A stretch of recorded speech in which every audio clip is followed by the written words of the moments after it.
Mr. Chairman. I call Phil Twyford. I want to speak to clauses 12, 13 and 14 in Part 2, and they show some very disturbing tendencies in this government's approach to local government, and they reflect many of the elements that we've debated and identified in Auckland over recent months, in fact over the last year or so. Clause 12 on the appointment of commissioners.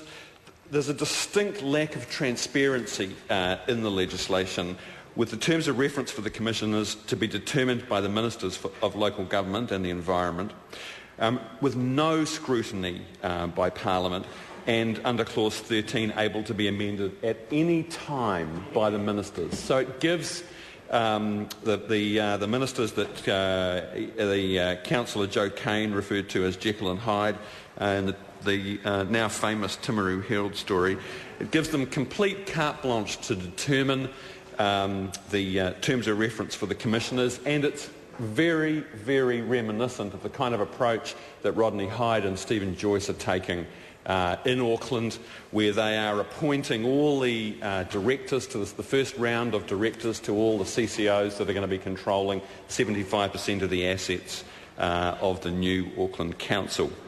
So it's a heavy-handed approach. It has no regard whatsoever for democratic accountability, nor for the important job that Parliament plays in scrutinising these sorts of appointments.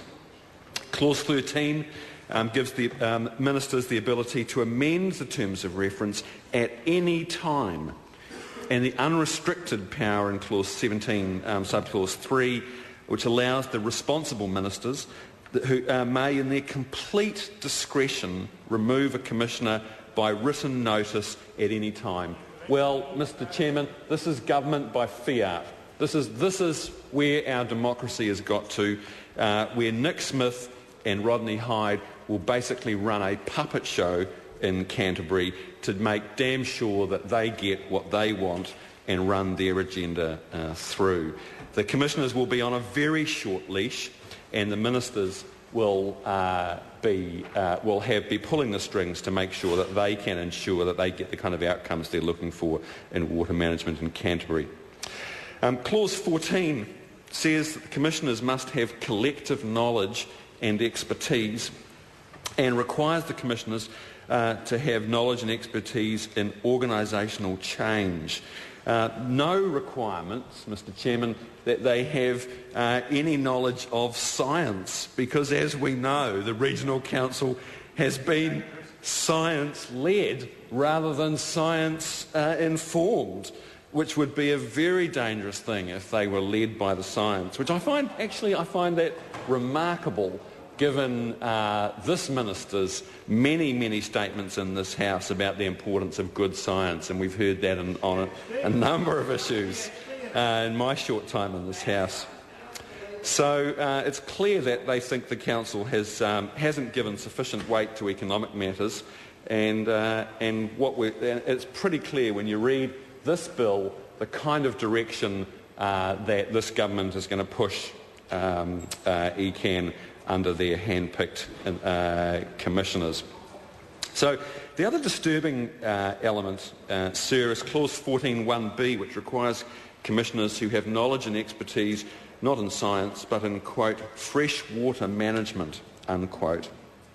And the question that I want to ask is, who's going to be dealing with the very important other responsibilities of the District Council over the next 3.5 years? And as members will know, public transport is, and regional transport planning is one of the key responsibilities of the Canterbury District Council.